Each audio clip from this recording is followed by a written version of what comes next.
Olá, você que acompanha as minhas redes sociais, principalmente esse programa que a gente começou já há algumas semanas, o Miguel Ângelo Convida, seja bem-vindo. Hoje estamos aqui com um convidado que dispensa comentários, né? E a presença dele aqui, por si só, já é uma grande alegria para mim. Falar um pouco da sua trajetória, da sua experiência de vida, a sua experiência de superação, né? De fé e de superação, que é o tema desse nosso diálogo, desse nosso bate-papo. Então, não vou me alongar muito na apresentação, porque o papo promete ser bastante rico, e já trago até aqui o nosso meio, deixo que ele mesmo se apresente inicialmente. Alcimário, seja bem-vindo. Miguel, muito obrigado pelo convite. É um prazer estar com você, novamente dialogando com seu público, né, com esse público diverso, reúne professores, alunos, enfim, sociedade. Muito obrigado Verdade. pelo convite, por discutirmos e conversarmos um pouquinho sobre perspectiva de vida, de realidade, né? E o nome do seu programa, Convida, né? A gente buscar, né, ainda a vida após a pandemia. Nós queremos superar essa pandemia, mesmo depois de tanta dor, de tantas perdas, mas nós queremos ter esperança de que a vida pode ser melhor e vai ser melhor. Que bom. E a sua presença aqui, com certeza, é um sinal e um indicativo dessa nossa busca de esperança e de uma construção de um mundo melhor. Eu sei que Obrigado. vai trazer muita inspiração para a gente esse nosso papo. Mas, querido, eu sei que você tem muita história, você tem muita informação e coisas construtivas para transmitir para a gente, né, em forma de bate-papo. Então, eu já queria, desde esse início, que você falasse um pouquinho das suas origens, para que as pessoas se situassem. Quem é o Alcimário pelo próprio Alcimário, né, o seu contexto, de onde que você é, enfim, qual é a sua apresentação por você mesmo, a questão da igreja, a questão dos estudos, a questão da família, o que você quiser colocar aqui agora, para que o público, que não te conhece ainda, a gente já fez na escola algo mais direcionado, mas aqui, como é um público mais amplo, como você direcionou, pode ser que algumas pessoas ainda não tenham tido contato. Então, por favor, fala para a gente quem é o Alcimário. Miguel, eu costumo definir que eu sou um mensageiro da esperança, né? Eu quero ser esse mensageiro da esperança. Um jovem da Igreja Católica, da Baixada Fluminense, que busca, enfim, ter uma vida um pouco mais voltada para o próximo, né? Na palavra da empatia, que a gente tem hoje como uma palavra muito, muito utilizada. Enfim, sou um jovem da Baixada Fluminense, um negro que muitas vezes não tinha perspectiva de vida.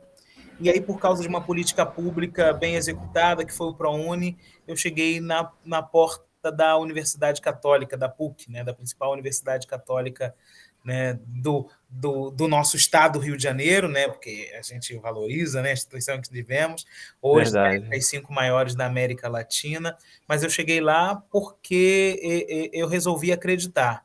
Né? Como falo, sou morador, nascido, morador e criado na Baixada Fluminense, em Nova Iguaçu, no bairro de Vila de Cava, perto de Tinguá. Todo mundo conhece Tinguá, ninguém sabe onde fica Vila de Cava, é aquele bairrozinho antes de você chegar a Tinguá. Né? E nessa trajetória de sair daqui, de estudar em escola pública, de vivenciar todas as dificuldades de escola pública e toda aquela mazela de que a escola pública não produz coisa boa, a escola pública não produz cidadão pensante, a escola pública só forma para o mercado de trabalho, não é só isso. Né? E eu preferi vencer esse estereótipo. E aí eu fiz, em 2004, a prova do Enem. Uhum. Mesmo sem perspectiva também.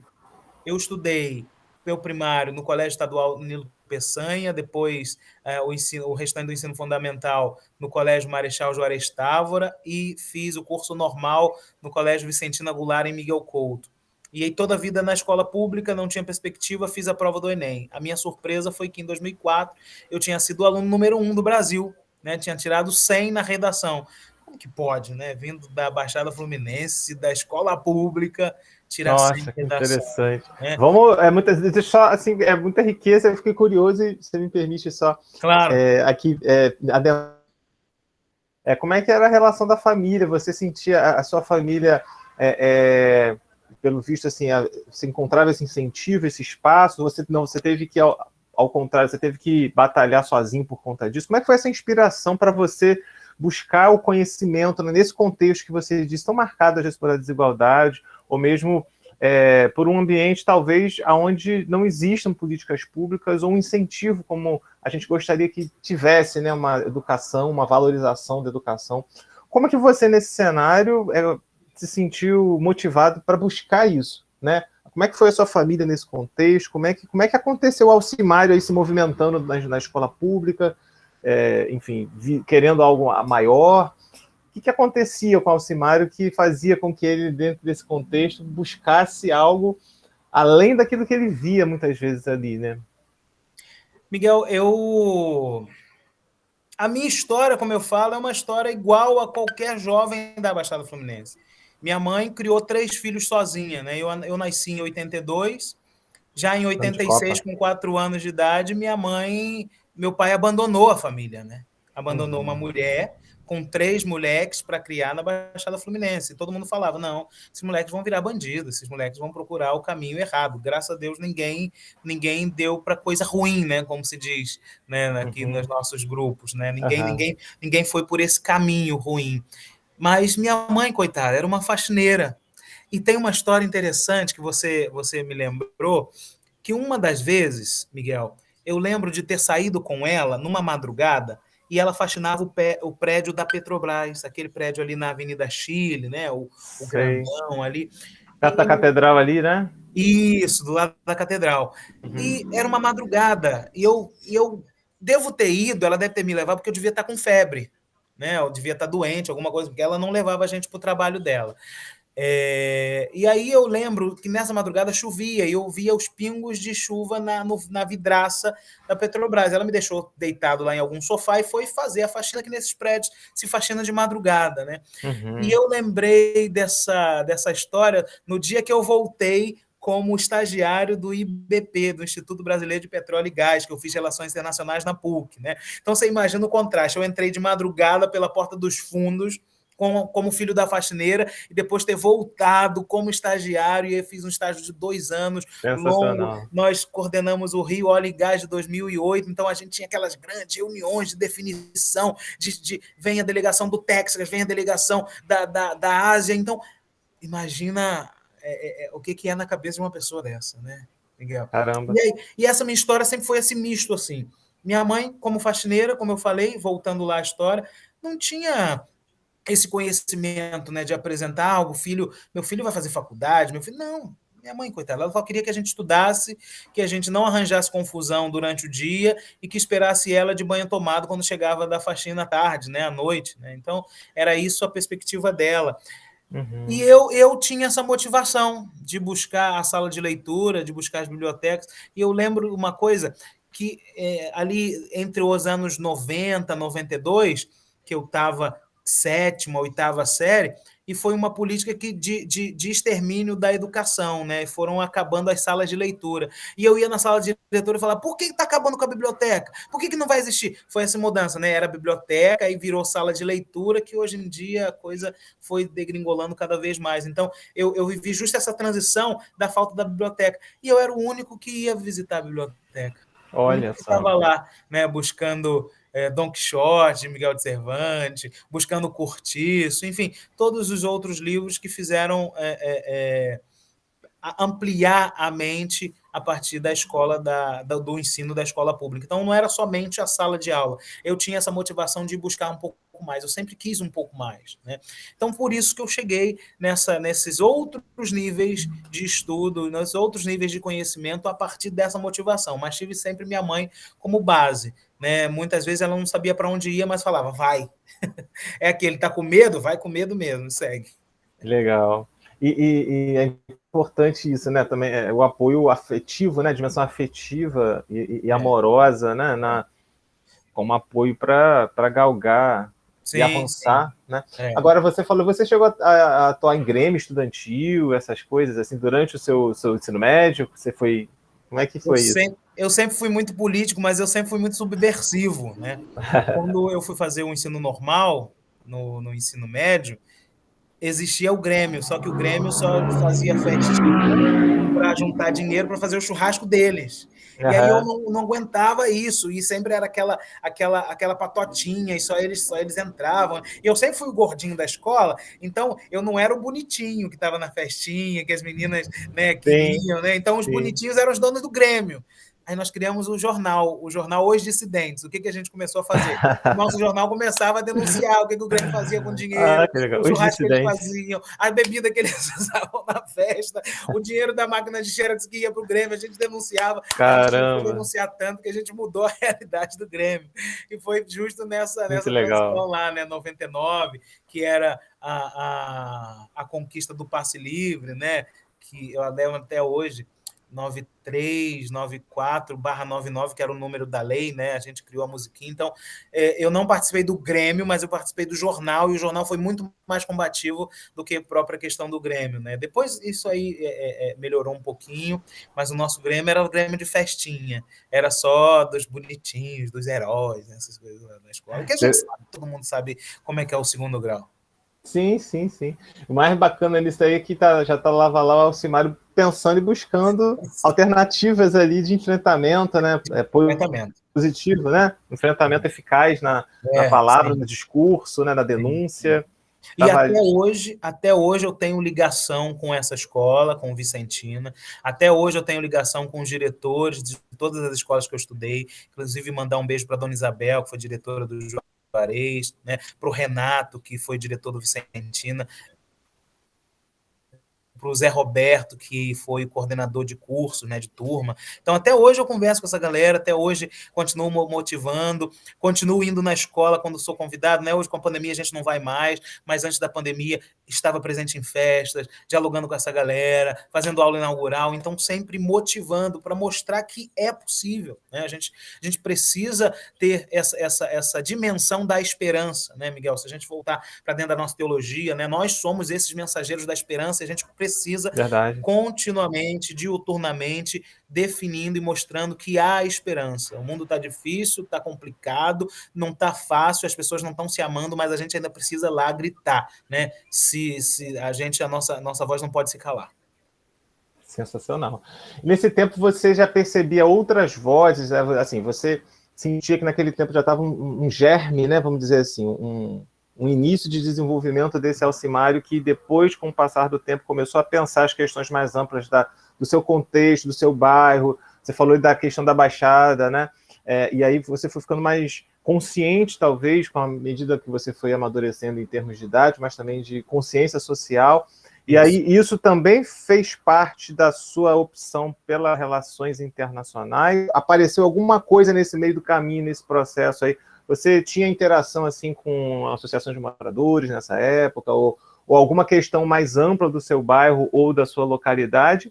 Ou da escola você já foi nesse âmbito mais pessoal, fazer a sua faculdade, aí só depois que começou a surgir essa dimensão mais ampla do Alcimário, buscando resolver questões mais complexas, né, do seu contexto, da sua localidade, do estado ou da Baixada, né? Porque a gente sabe que depois, com o passar do tempo, essas questões se traduziram aí na sua trajetória, né? Como cidadão, como pessoa. Fala um pouquinho para a gente sobre isso, Alcimário.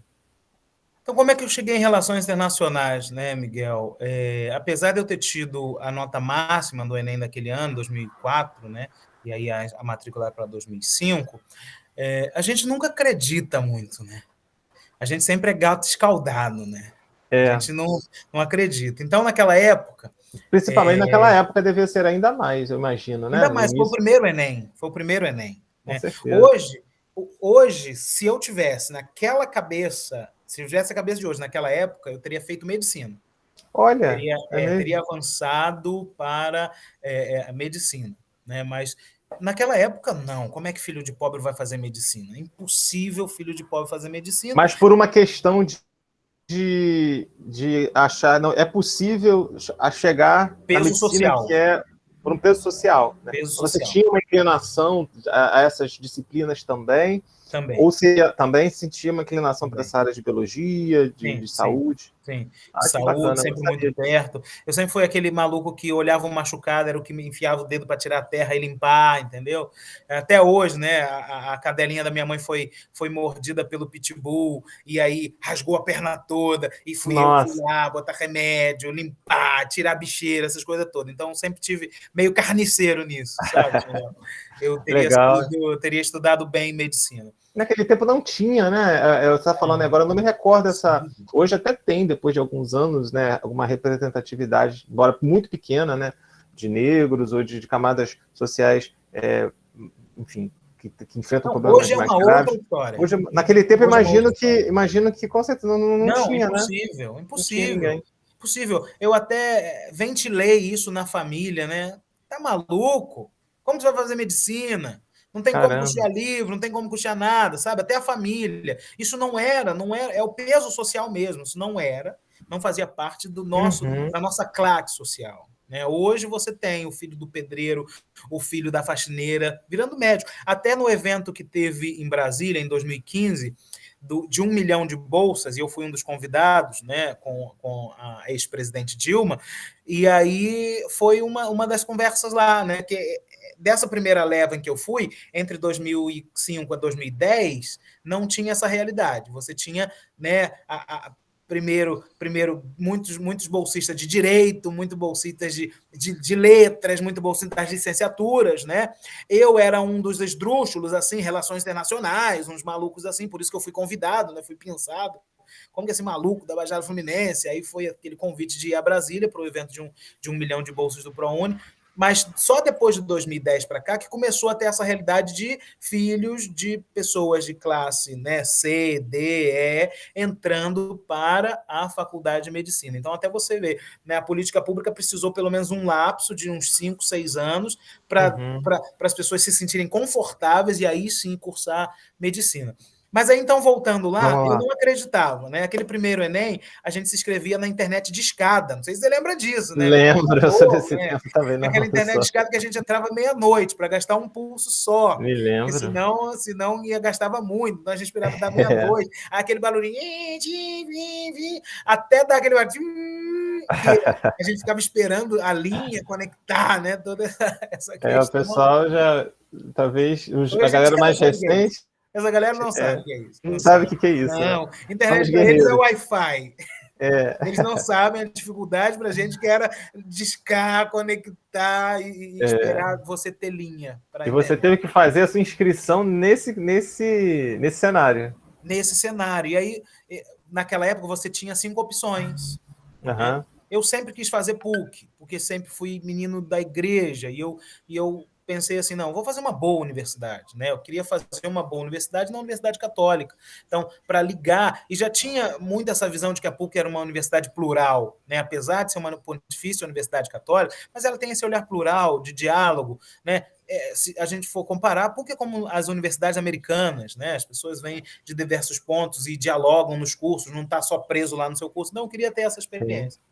E sim. aí a gente tinha 5 opções. E aí, como a gente eu não acreditava, eu escolhi relações internacionais como primeira opção, mas eu queria entrar em psicologia. Já Olha. nessa área, né, um pouquinho chegando à medicina, né? Deu para perceber? Ah, é Eu não verdade. conseguia medicina, mas eu queria psicologia. E aí eu botei como quinta opção. Por quê? Se eu for reprovar de todas as outras, eu entro na psicologia. Aí eu fiz relações internacionais como primeira opção, economia como segunda, comunicação como terceira, engenharia da computação como quarta e psicologia como quinta opção. Vou Uhum. ser reprovado de todas essas e me sobra psicologia. Essa é a minha mente, né? Aquela Essa é a sua mente, estratégia. a minha estratégia daquele moleque lá da Baixada Fluminense. E aí conectei, a conexão entrou meia-noite, e aí eu vi a bolinha verde em relações internacionais. A gente começou a pular, a gritar, acordei mãe, acordei vizinho, toda aquela Que legal. euforia, né? Que durou meia hora a euforia, porque depois eu lembrei, né? Como é que eu vou fazer relações internacionais se eu não sei inglês? O meu Relações inglês, internacionais, sobretudo, né?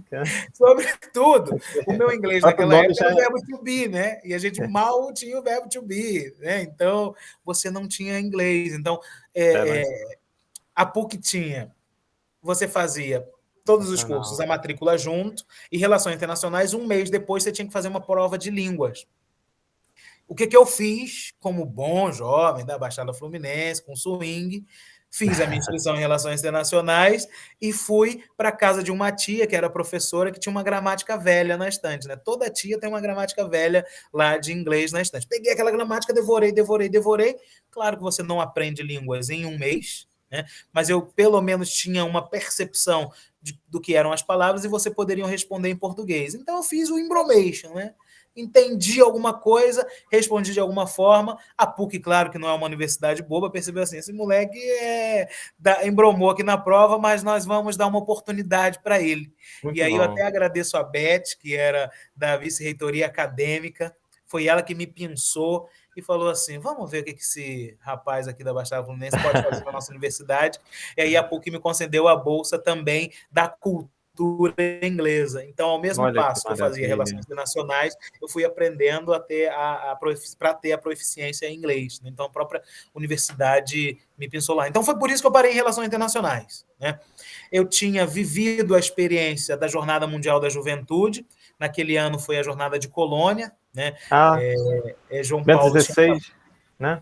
Bento XVI. João Paulo tinha acabado de falecer, né? Aí 8 meses depois foi a jornada com Bento XVI, o primeiro encontro dele com a juventude, com a igreja. Né? Então, você representava de alguma forma a diocese de Nova a Diocese Iguaçu? de Como é Nova que foi Iguaçu. esse movimento? A gente essa questão das igrejas e da sua relação com a diocese, com os movimentos eclesiais nesse contexto, né? A gente está mapeando aí o seu galgar aí até a relações internacionais, sua construção com conhecimento. E nesse âmbito, como é que foi o teu desenvolvimento nas igrejas?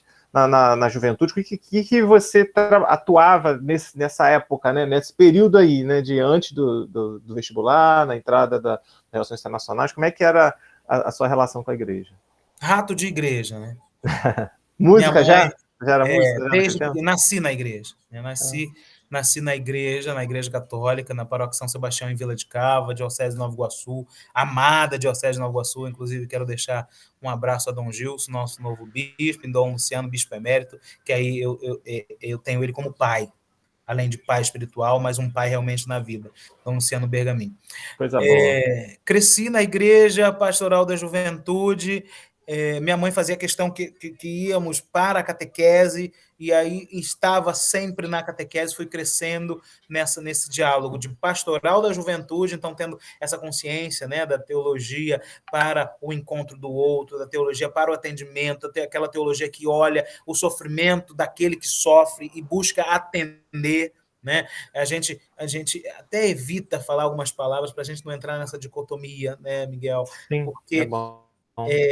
eu comecei a Polarização, né? perceber, eu comecei a perceber que essa polarização, mas algumas palavras começam a estartar a falta de interlocução. Né? A pessoa ouve teologia da libertação, pronto, não falo mais com esse cara. Né? Então, já bloqueia. Né? Então, enfim, vou evitar algumas palavras porque a gente precisa conquistar, eu quero dialogar com as pessoas de peito aberto, de coração aberto. E aí, pastoral da juventude e diálogo com a catequese. Muito jovem, muito também avançando muito, né, na questão da idade, muito descolado nesse sentido. Né? Já com 16 anos eu já era coordenador de grupo jovem, fui secretário da Pastoral da Juventude da Diocese de Nova Iguaçu, fui representante no Regional Leste 1 da nossa Pastoral da Juventude, e também coordenador de catequese, ministro da palavra. Então tinha, além dessa dimensão espiritual, do alimento espiritual, essa dimensão Legal. do olhar com o que mais necessita, e também nunca descolei da minha responsabilidade, da minha vida educacional. Então, para mim, isso tudo era muito mesclado, tudo era muito junto. Eu até muitas vezes confundia, né, o que era a minha casa, o que era a igreja, o que era final de semana, o que era semana, enfim, tudo sempre foi muito misturado e muito denso também nessa vida, né? Eu não tinha essa separação. Então, foi aí que se deu a minha trajetória religiosa. E aí, nessa trajetória religiosa, galgando proximidades e da própria Relações Internacionais, voltei para trabalhar no Centro de Direitos Humanos da Diocese de Nova Iguaçu, fazendo projetos para a Diocese, trabalhando muito próximo para Dom Luciano, cheguei até na Rádio Catedral e fiquei durante 7 anos como a voz da Diocese de Nova Iguaçu no programa Ligação Direta nos últimos anos, né, Me lembro bem. o que é a Diocese de Nova Iguaçu. Infelizmente, esse programa acabou, mas também por essa questão da pandemia, e quem sabe, acabando a pandemia, a Diocese torna a ter essa voz. Maravilha.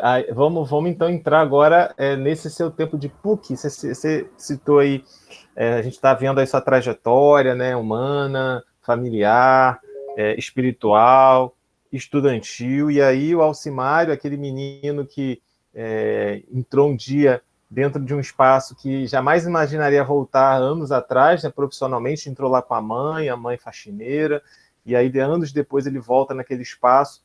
E aí, no meio, entre um evento e outro, teve a PUC Rio. Né? E aí, como é que... fala um pouquinho desse tempo do Alcimário buscando um conhecimento acadêmico novo. Aí você já fez a sua prova de inglês, a assistente social já falou, não, vamos investir nesse menino aqui, que ele tem algo de diferente, ele pode trazer alguma coisa importante para o povo da Baixada, ou para a nossa sociedade, e aí você entra na PUC Rio, e aí você é aquele jovem que toca violão, que canta, que está servindo nas comunidades. Como é que isso tudo foi desabrochando dentro daquele espaço acadêmico que a gente sabe que é um espaço também extremamente privilegiado, no sentido positivo aqui, né?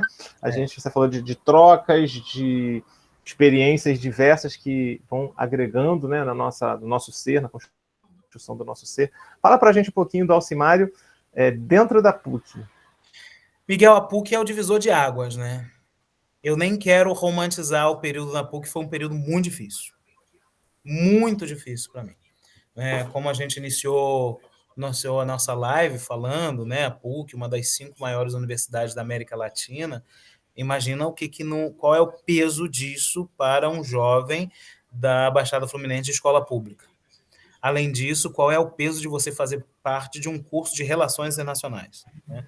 Os meus colegas, companheiros de turma, né, não eram salas de 50, 60 pessoas, eram salas de 15, 18 pessoas, 22 pessoas no máximo. Né? É um grupo seleto que faz relações internacionais. Né? Colega de turma era, sei lá, o filho do rei da Arábia, um negócio assim. São coisas, histórias completamente diferentes. Né? Você vem de uma Baixada Fluminense, e você se senta do lado de pessoas que estão com as grandes riquezas do universo. Né? O cara voltava de férias, e aí? Onde foi suas férias? Eu fui para Dubai, eu fui para Paris. E você, Alcimário? Eu fui para Madureira, fui para o Meia, fui em Austin, fui na ilha. Né? Então, assim, é uma outra realidade. Uma outra realidade. Foi muito pesado. Sim. O curso inteiro foi muito pesado, as matérias foi por causa desta outra realidade. Mas, da mesma forma, a PUC foi o divisor na minha vida educacional, na minha vida, né, da pesquisa científica, enfim, mas também do meu amadurecimento social e pessoal.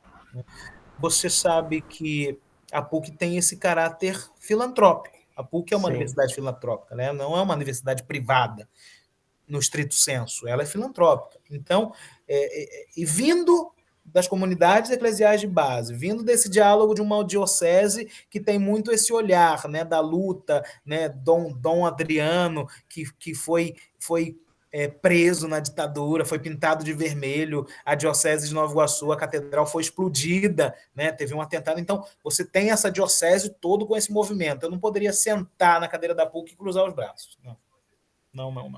Eu precisava fazer com que essa dimensão religiosa também acontecesse.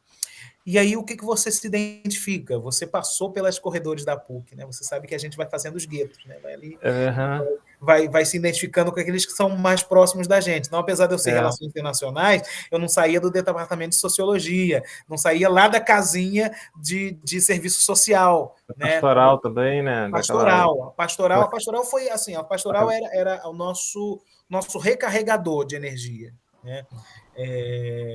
E aí, eu comecei a identificar na PUC que tinham jovens sofrendo, mas que não tinham a mesma perspectiva que eu. Sabia que existia, Miguel, um rodízio de jovens negros pobres na PUC que faziam o rodízio para ver quem ia passar mal naquele dia. Porque Nossa, passar mal ia para o ambulatório, e no ambulatório você tinha o soro na veia, ou você tinha o lanchinho, o cafezinho, o biscoito. Isso para nossa, quê? Para tentar passar o dia. As pessoas estavam com fome, mas continuavam lá. E aí eu achava isso, eu ficava indignado com isso. E aí eu bati nossa. na porta do vice-reitor comunitário, professor Augusto. Inclusive tive com ele há 20 dias atrás, Ah, que legal.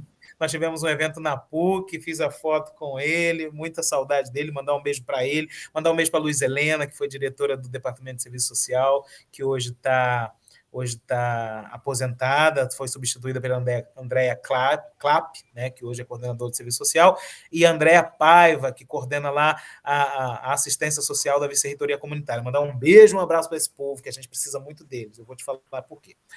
Tá. Não, porque eu amo mesmo e eles foram realmente um apoio. E aí eu fui na sala do professor Augusto, falei, professor Augusto, o senhor sabe que tem gente passando fome dentro da sua universidade? Aí ele tomou aquele susto, né? Que ele fala meio assim, como é que pode? O que está acontecendo? Que não sei o quê. Falei, tem gente passando fome. Tem alunos que vêm 2, 3 horas de ônibus, vêm de distâncias gigantescas e não tem o que comer, professor Augusto. Não, eu preciso saber disso. E aí a gente começou, então, a trazer esses jovens para a vice-reitoria comunitária, incluir eles nos programas de apoio. E aí foi criado alguns programas como o FESP, né? Não sei se você conheceu. Conheci. Aí era o trabalho da Pastoral da Juventude e o bandejão, e aí começaram a ter alimentação no bandejão. Não A tinha primeira nada coisa... disso naquela época que você entrou dessa Não, forma. Não tinha não, nada disso. o bandejão era lá dos riquinhos, né? Lá. Dos riquinhos Aham. e dos menos nobres, né? Porque os nobres comiam, né, nos outros espaços, mas o bandejão não era espaço Não para gente. existe. E não sei se Olha, você chegava a observar, no período que você estava, os grupos sentavam junto e um pegava um prato e aquele prato era dividido para 2, 3 pessoas. Não sei se você chegou a observar nossa. essa realidade existia. Né?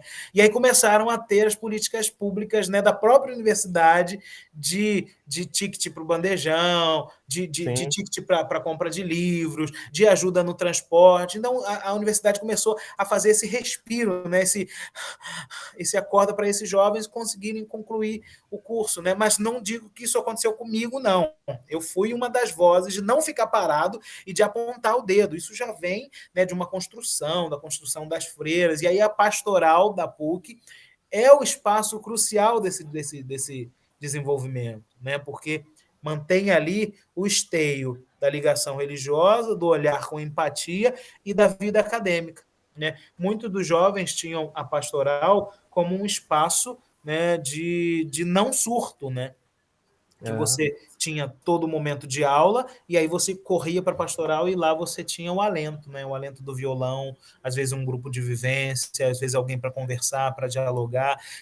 Então foi muito rico, né, esse período da PUC e assim essa sobrevivência na própria universidade muito se deu por causa de espaços desses de diálogos que foram construídos, né? E aí a vice-reitoria comunitária, um espaço muito importante, e a pastoral da PUC como o esteio e que guardava, que acolhia, né, o que abraçava propriamente dito esses jovens. E aí eu passei a representar a PUC no encontro das universidades católicas, né, os encontros jovens das universidades católicas. Fui até o encontro de Betim e mais um outro encontro no Sul, né, lá na cidade de Santa Maria. Então, apresentando, né, que a nossa universidade, alguns dos trabalhos que nós tínhamos por lá. E aí a PUC foi esse divisor, né, de mostrar que aquilo que eu vivia na teologia, né, aquilo que eu vivia no empirismo da pastoral da juventude, passou a se tornar realidade a partir da ação prática dentro de uma universidade. Então, ao mesmo tempo, continuei alimentando a minha religião e a minha fé e passei aos conhecimentos acadêmicos necessários, enfim, para uma vida profissional mais plena. Muito bacana, né? Dando um suporte para cada vez mais você ser protagonista, né? Acho que eu estou vendo aí aberturas e condições para que você exercesse aquilo que aquele garoto Alcimário já tinha, quando entrava lá nas escolas públicas e questionava o fim das bibliotecas, enfim, os espaços de leitura que não eram valorizados, aquele Alcimário que correu atrás para poder fazer a sua... Se colocou lá e pensou a sua estratégia, colocou lá 5 disciplinas, e aí não vou entrar dessa forma. Então, percebe-se aí que tem muito de você aí ao longo da sua trajetória, né? O Alcimário se movimentando nos espaços e interagindo com os espaços, não aceitando algo negativo, assim, aqui você não pode, né? Você não vai passar daqui. Então você é aquele que está buscando alternativas. Não, por que eu não posso, né? Você até começou falando que se você pudesse, você seria médico, né? Por conta de uma questão social, né? Isso mostra muito de quem você é. E também, acho que, não sei se um pouco antes ou durante a PUC que surgiu o convite para você ser o garoto propaganda do ProUni, porque esse garoto propaganda, entre aspas, eu acho que fala um pouco disso, dessa questão de ter representatividade, né? Alguém onde o jovem pode falar e ver alguém em concreto, né? Não um ator, alguém pré-fabricado, né? Mas alguém que realmente está encarando aí as durezas, os nãos da vida, da sociedade, das estruturas, mas não se conforma com isso e está mostrando que é possível, mesmo com todo o perrengue, com toda a dificuldade, ele está lá, né? Fala um pouquinho desse momento aí de escolha. Foi justamente o momento de contar essa história que conquistou o comercial para a PUC, né? Porque olha, sabia não. Foi o segundo comercial.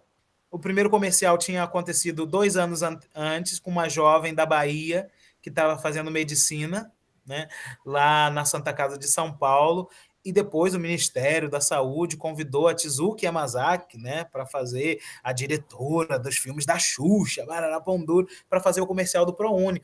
E uma dessas seletivas foi andando nas universidades do Brasil, e aí chegou na PUC, a vice-reitoria pensou assim, não, vocês vão conhecer um maluco aqui, um maluco da universidade aqui.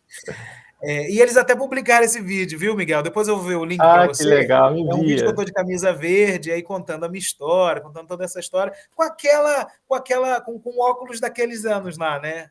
Dos anos de 2005 a 2010, foi o período que eu tive na PUC. É datado, mas já está valendo, já está valendo. E aí, quando começou a gravar, né, filmar, Parará Pão Duro, e aí depois de eu ter terminado a história, esvaziou, que eles me deixaram assim como você, né? Você é um bom apresentador, muito bom.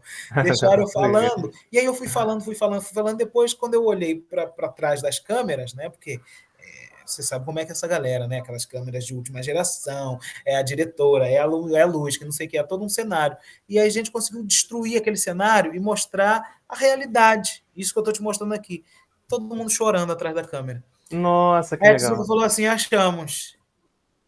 Falou entre eles lá, né? Achamos, esse pessoal muito top, né? Vai falar comigo? Falou lá entre eles, achamos. Tá bom, muito obrigado pelo seu teste, até mais, a gente faz contato. Aí eu saí da sala e falei assim, não vai fazer contato nada, é mais uma seletiva, vamos achar outra. Aí depois, 2 dias depois, me convidaram, me chamaram para Realmente acharam. Realmente acharam, tinham finalizado o comercial comigo, e aí foi tão incrível, e aquilo foi também uma oportunidade tão boa na vida, que eles quiseram filmar todo o meu bairro, o meu contexto, e aí quem vê o comercial, vê o ônibus, vê aquela senhora que está subindo no ônibus, né, hoje Dona Alzira já falecida, mandar um beijo para toda a família dela, foi uma homenagem que eu quis fazer, eles me deixaram livre. Mas, Mário, quem você quer trazer? Dona Alzira, é a velhinha, sabe, Miguel, quando minha mãe saía para trabalhar e aí deixava a gente em casa, Dona Alzira é aquela velhinha vizinha que vigiava, sabe? Que brigava, desce da árvore, moleque, eu vou falar pra sua mãe, que não sei o quê. Então eu quis fazer essa homenagem a ela. E todas as pessoas que trabalharam no comercial, né, cada um deles recebeu um cachê legalzinho, participando do comercial. Eu não recebi por causa, né, era aluno do ProUni, então o meu pagamento no comercial era participar da política pública, e claro, eu não queria outra coisa na vida, a não ser estar ali representando, mas cada um daqueles eram atores ali do bairro, pessoas do bairro, entendi. Seu Zé da Esquina, Dona Senhora, então foram pessoas do próprio bairro, não foram atores, não contrataram atores, contrataram pessoas da comunidade. Olha que legal. E aí, além de eu ter conquistado, então, esse comercial que foi para a PUC, aí apresentou, claro, né, a universidade, né, teve o marketing de ter o garoto propaganda do Brasil, enfim, levou para a comunidade também, levou esperança para a comunidade. Vila de Cava parou, né? Você imagina, Shizuki Yamazaki chegou com 3 caminhões, 5 carros, né? E aí para todo o bairro, monta Legal. um restaurante gigantesco na rua inteira, e aí são aqueles iluminadores gigantescos, e aí direção. Então, modificou a realidade do bairro e deu um ar de esperança, de renovo para a própria comunidade e mostrar assim, pô, olha que legal, né? O que tem sido conquistado. Que incrível isso. Mas o mais importante disso tudo, Miguel, é que até aquela época, o comercial entrou no ar em 2010, até aquela época o ProUni batia 400 mil inscritos, 600 mil inscritos, e aí a minha frase no final é, e você, vai ficar parado? Eu lembro, já é finalzinho da noite, portão da minha casa, eu olho para a câmera e falo, e você, vai ficar parado? Isso virou até que um meme, né? Hoje meme é muito negócio, muito atual, mas naquela época não tinha isso, mas se tivesse, seria o meme. Seria.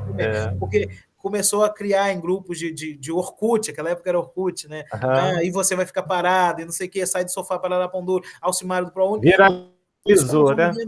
Que aí, naquele ano, a inscrição do ProUni pulou para 1 milhão de inscritos. No ano seguinte, aí o Ministério resolveu repetir o comercial, então não fez outro comercial. Aí ficou 2011, repetiu o comercial. Aí bateu para 1 milhão e 200 mil inscritos. Aí em 2012, repetiu o comercial novamente, bateu para 1 milhão e 500 mil. Então foi subindo assim. Aí só no comercial de 2014, que eu já estava fora da faculdade, e aí começou a criar outro meme, tipo, o Alcimário não sai nunca da faculdade, todo ano.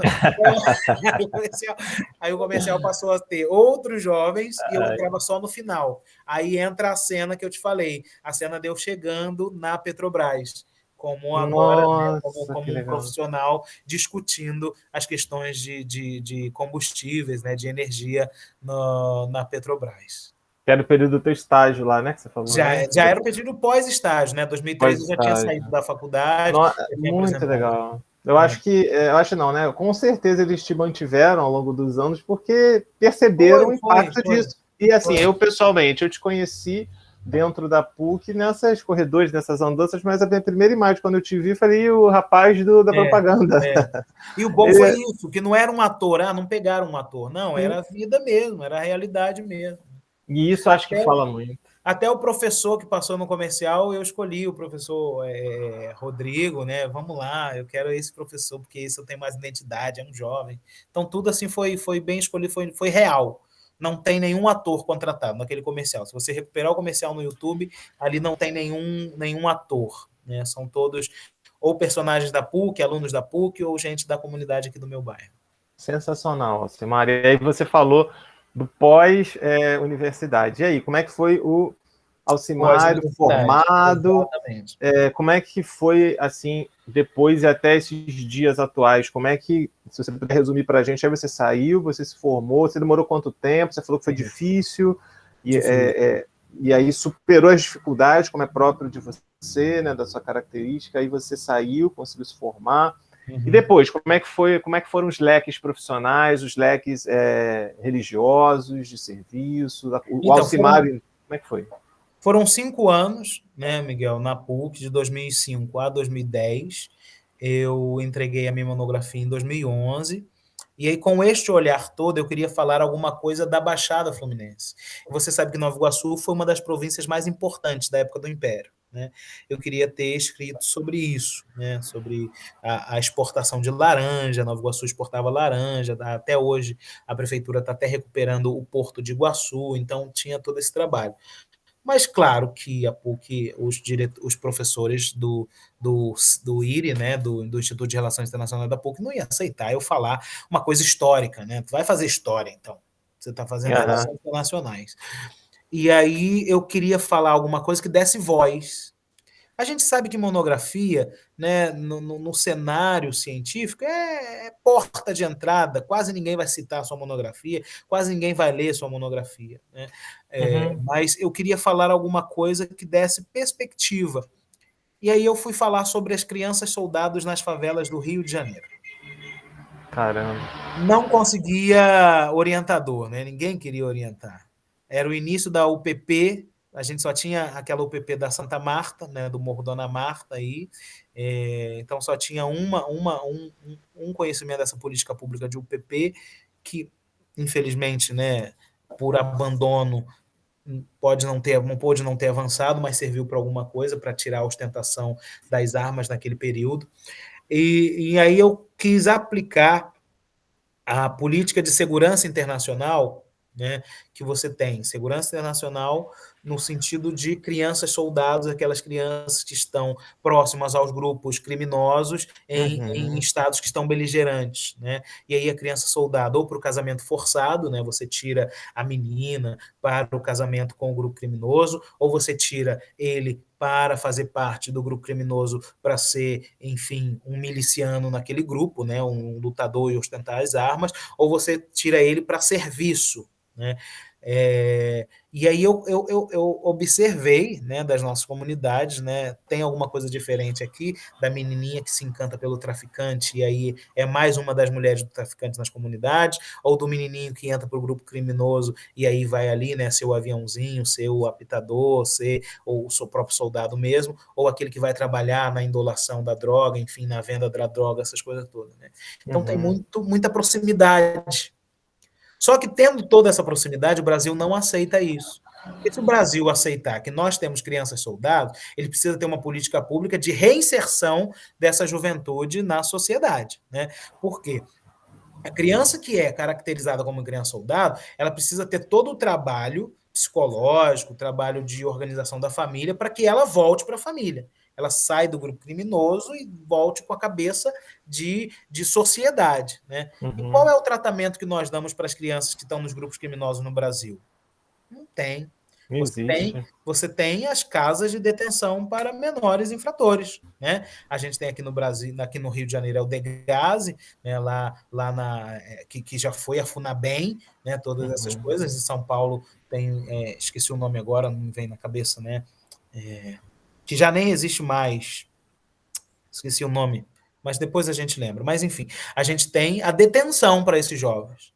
E que a gente muitas vezes fala que é o ensino médio para o grupo criminoso, né? Você pega ali e joga aquele menino dentro do sistema de proteção ao adolescente infrator, e aí ali ele vai aprender, ali ele já vai dentro da próprio grupo, ele começa a ter dívida, e quando ele sai desse sistema de proteção ao menor infrator, ele já tem dívida lá na comunidade dele, então ele já sai com dívida, então ele entra para o grupo criminoso, porque ele precisa pagar essa dívida, né?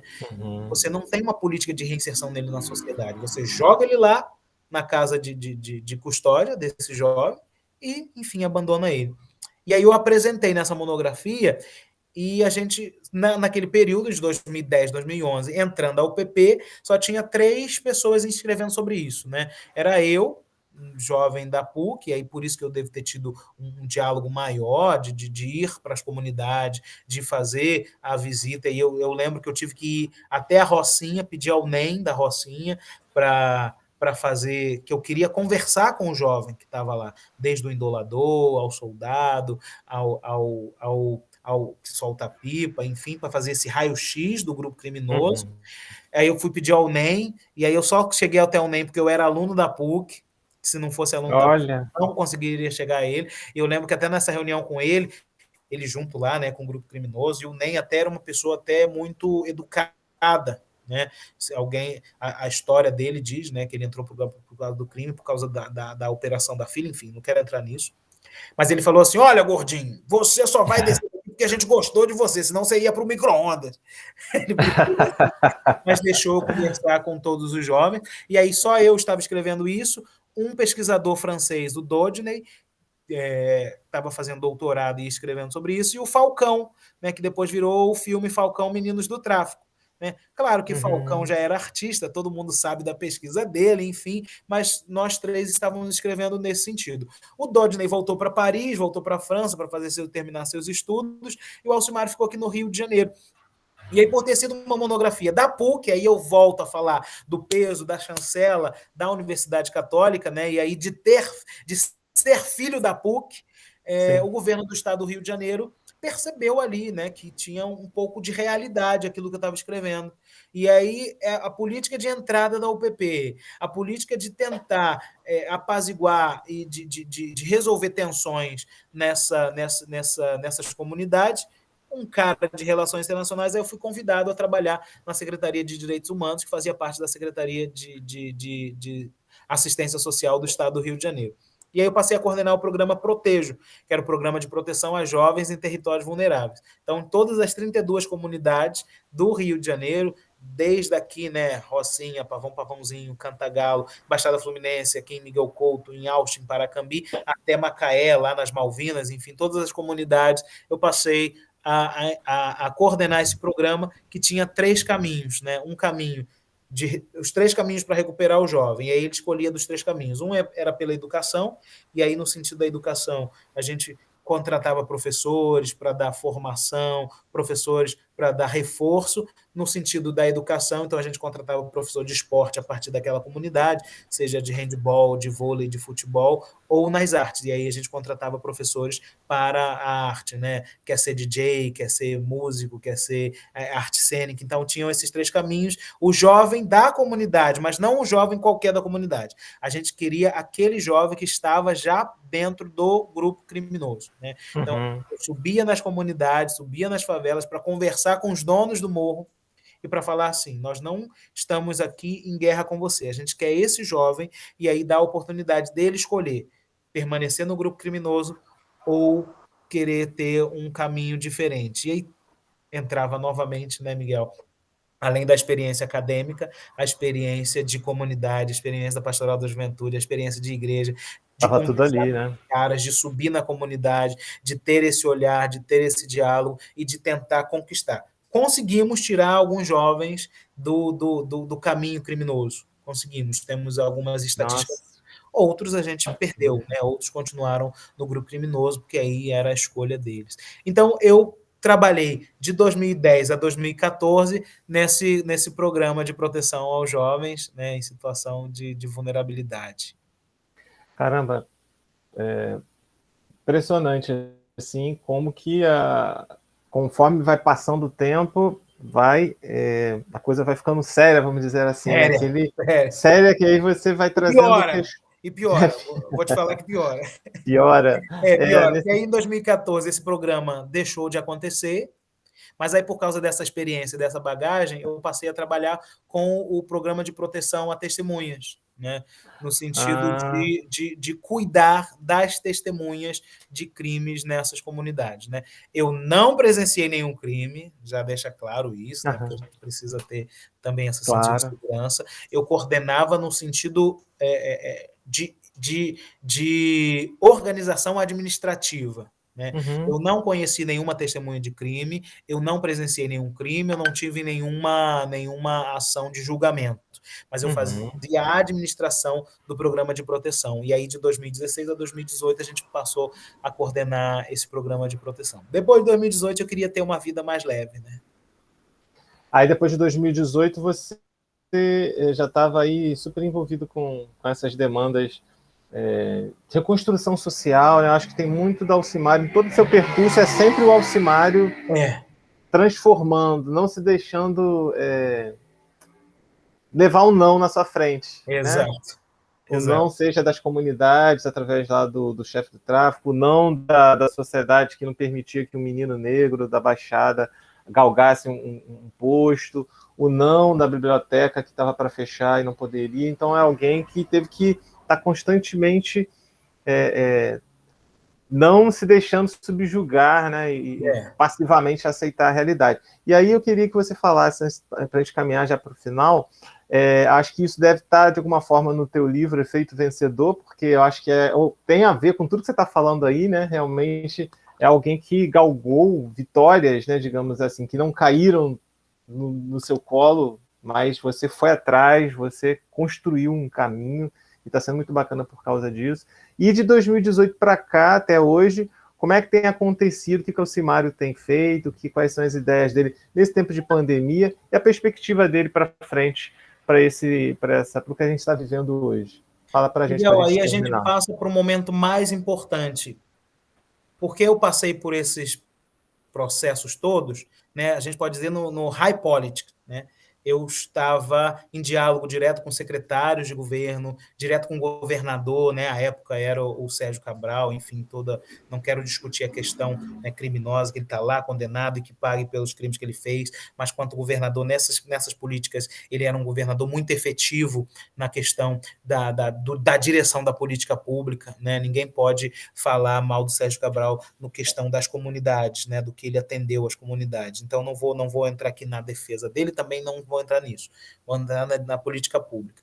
E aí eu fui também convidado para o grupo, como um dos consultores, para o grupo de trabalho nacional. Então, eu tinha essa vida da política alta mesmo, né? De sair 7 horas da manhã, ir a Brasília, fazer o almoço, meio-dia, tá voltando para o Rio de Janeiro, do Rio de Janeiro ir para Macaé, de Macaé voltar no dia seguinte. Então, toda essa vida de muito movimento, né? E isso começou a me cansar, porque a gente começa a perceber, Miguel, que tudo é definido na sala de aula. Se a gente investir na educação... Bonito isso. Repete de novo essa frase para a gente aí, por favor. Tudo é definido na sala de aula. É mesmo. Se a gente investir na educação, se a gente investir no professor, se a gente investir em espaços adequados da educação, a gente modifica a realidade social do nosso país. O Brasil é muito capaz, mas mais capaz ainda do que o nosso nação são os nossos professores. A gente precisa valorizar os professores. E aí, mesmo tendo essa vida toda da high polish, eu falei, eu quero voltar para a sala de aula. Eu quero dialogar na sala de aula, eu quero fazer o meu papel lá. Então, muitas vezes, a gente tem que falar para os nossos professores, olhando no olho deles, vou olhar até aqui para a câmera, né? Até mirar para a câmera. Você é quem modifica a sociedade dentro da sua sala de aula. Deixa eu desligar aqui o celular. É minha mãe, tá? Minha mãe tá ligando, gente. Bem-vinda. Mãe, daqui a pouco eu falo contigo. Ela tá de alguma forma também aqui, pela história sua, vocês falando, né? Sim, claro, com certeza. Se eu falar aqui com ela, ela vai ficar felicíssima. Você, professor em sala de aula, seja a sala de aula que você tiver, seja a comunidade que você tiver, se você estiver aqui no centro, na região metropolitana do Brasil, Rio de Janeiro, São Paulo, Minas, ou se você estiver lá nos rincões, né, Maranhão, Manaus, deixa eu só aqui falar com ela. Mãe, estou no meio de uma entrevista, daqui a pouco eu te ligo. Seja onde você estiver, o professor é que define isso. E aí eu fiz esse retorno em 2017. Aí eu parei para escrever o livro, O Efeito Vencedor, e aí o livro foi assim, um ponto final, ponto, eu não quero mais isso. Tá? Vou entregar meu cargo na Secretaria de Direitos Humanos, na Subsecretaria de Direitos Humanos, na Secretaria de Assistência, e quero voltar para a educação. Aí eu voltei para a sala de aula, passei a dar aula na escola Edna Poncione, que fica ali na Lagoa, não sei se vocês conhecem, fica entre a Lagoa e Copacabana, é aquele corte ali do Cantagalo. Então, na esquina tem uma escola municipal, Edna Poncione, passei a dar aula ali, pelo município do Rio de Janeiro, e fui convidado a trabalhar na Secretaria de Cultura do Estado do Rio de Janeiro, enfim, comecei a galgar as políticas de livro, literatura, leituras e bibliotecas do Estado do Rio de Janeiro. Então, voltando essa parte da educação. Com toda essa bagagem dessa política, né, política de segurança, dessa política mais de definição de espaços mais seguros, mas sabendo que a educação é que faz a transformação. Então, a partir disso, começamos a fazer o plano estadual do livro, leitura, literaturas e bibliotecas, que é a Lei 8246/18, eu não sei se é bem esse número, mas eu vou pegar aqui, e aí até o final da nossa entrevista a gente começa a mostrar. E aí o plano do livro leitura, essa é a lei mais importante para as definições de livros, leitura e literatura aqui no nosso estado do Rio de Janeiro, a partir do Plano Nacional do Livro, a partir do Plano Nacional da Educação, enfim, nós temos esse plano do livro e leitura aqui. Então, mostrando que a educação, se a gente conseguir superar todas as dificuldades da educação, a gente supera todas as dificuldades da nossa sociedade hoje. Sejam elas financeiras, sejam elas de segurança, sejam elas afetivas, porque a sala de aula, quem está dentro da sala de aula sabe que nós somos guerreiros, né, Miguel? Verdade. Guerreiros dos jovens que muitas vezes chegam destruídos de casa, destruído pela fome, destruído pela falta de diálogo, destruído muitas vezes na carência afetiva, né, da família, e também com a falta de instrução. Se a gente valorizar o professor, a gente consegue superar, e o Brasil vira um país realmente de ponta para disputar com China, com Estados Unidos, né? Vai parar com essa dicotomia, a gente vai surgir ali, ó, como terceira via e pode suplantar todos esses demais países. Perfeito, perfeito, perfeito. É um caminho possível, né? Basta ter aí boa vontade de pessoas assim dispostas a construírem isso, tal como você também teve. Acho bacana nesse seu relato, e aí a gente já caminha para a nossa conclusão, mas eu queria destacar, dentro disso que você falou aí, que aí aquele menino, mais uma vez, que via o fim das bibliotecas e ter a possibilidade de estar responsável por um projeto que dissemina cultura, dissemina leitura, dissemina livros. Você vê como que realmente essa capacidade de transformar, né, de estar diante de um contexto extremamente adverso, saber passar pelos processos, superar as adversidades e não parar no meio do caminho e fazer disso um trampolim para isso. Isso eu acho muito legal, né? Principalmente nesse tempo que a gente está vivendo, que a gente comentava, da necessidade de esperança. A gente vive um contexto hoje pandêmico, com tantas questões, né? Com tantas situações que tentam se apresentar como absoluto, e aí, mais uma vez, acho que essa sua característica é bacana, porque desperta na gente, não, pera lá, não vamos deixar isso determinar o que a gente pode ou não fazer, mas vamos nos mover dentro do possível, mas transformando, buscando avançar, tendo esperança, construindo esse espaço que a gente está abrindo aqui justamente para isso, para inspirar as pessoas. Você quer trazer a lei? A lei, consegui. A lei, eu acho que eu falei certo, 8246 de 2018, que é o PELB RJ, da lei estadual, né, que é o plano do livro leitura do nosso estado. Incrível. E onde as pessoas podem encontrar esse livro que você apresentou para a gente, então, O Efeito Vencedor?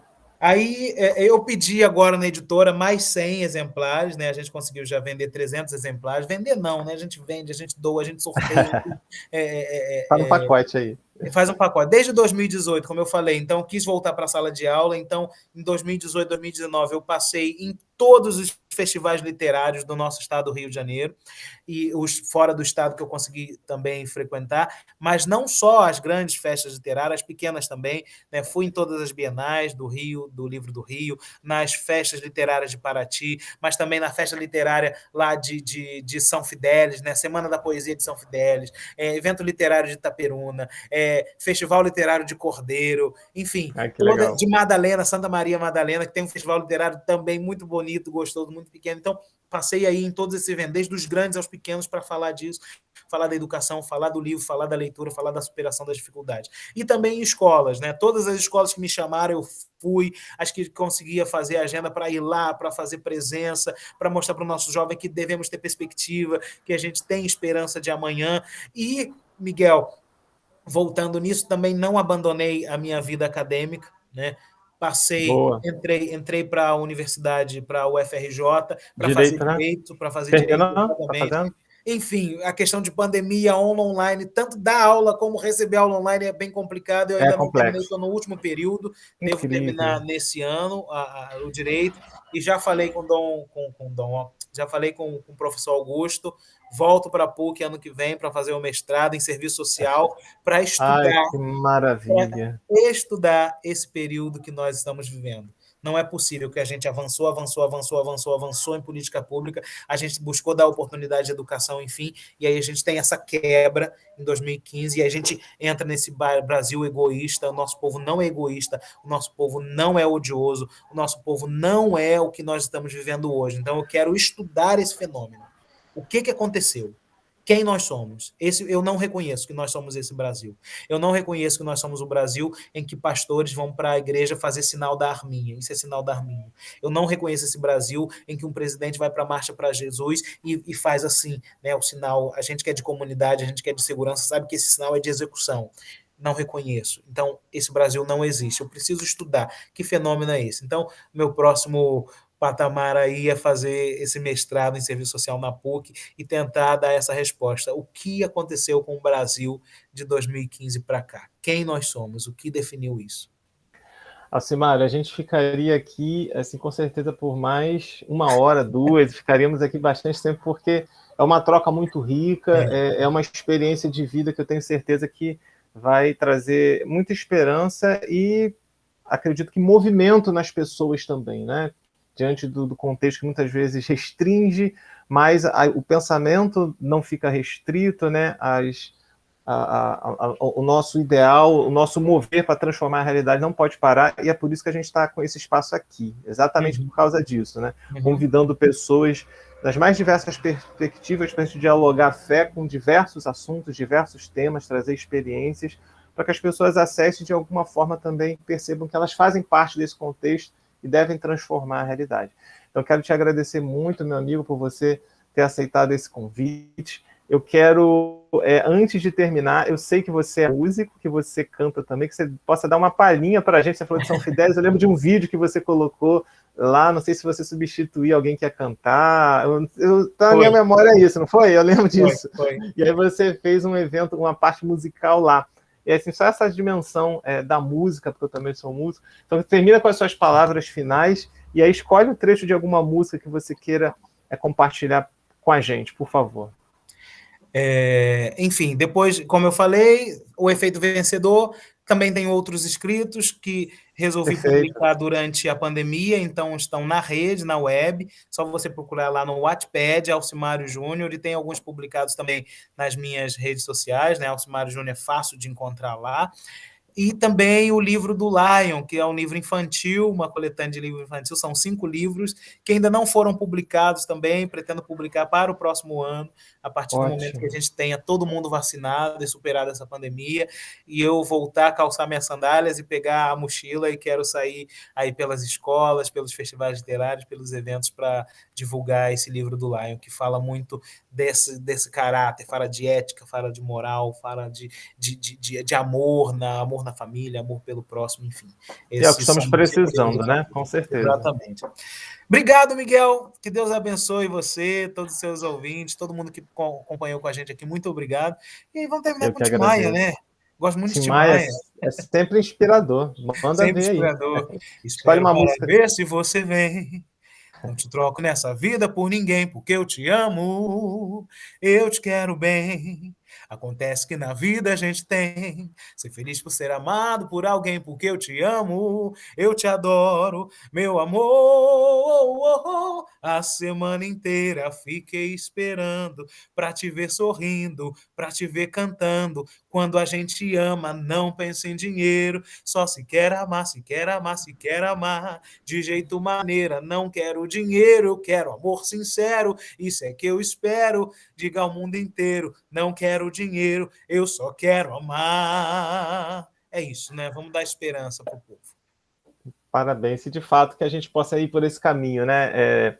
Buscar o amor, colocando as pessoas, o amor, como prioridade, né? Sim, e não coisificando as pessoas, enfim, quantificando elas através de dinheiro, o que quer que seja. A gente precisa de dinheiro como recurso.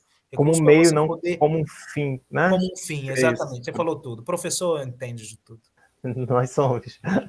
A gente, e aí que a gente possa então construir esse espaço. Alcimário, espero que a gente possa se encontrar outras vezes, em outras oportunidades, se Deus quiser, num presencial, nas escolas também, né? Aí o convite já foi feito para você. Me convidar, eu tô lá. Convidou, eu tô lá. Tá certo, querido.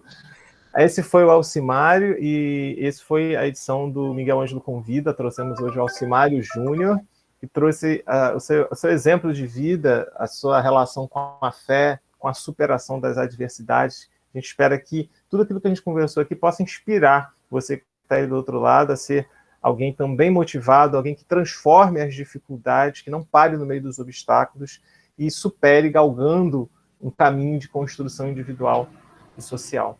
A gente se encontra, então, no próximo Miguel Ângelo Convida. Um abraço, fiquem com Deus e até a próxima, se Deus. Um abraço, Alcimário. Tchau, pessoal. Obrigado, meu irmão. Fica com Deus.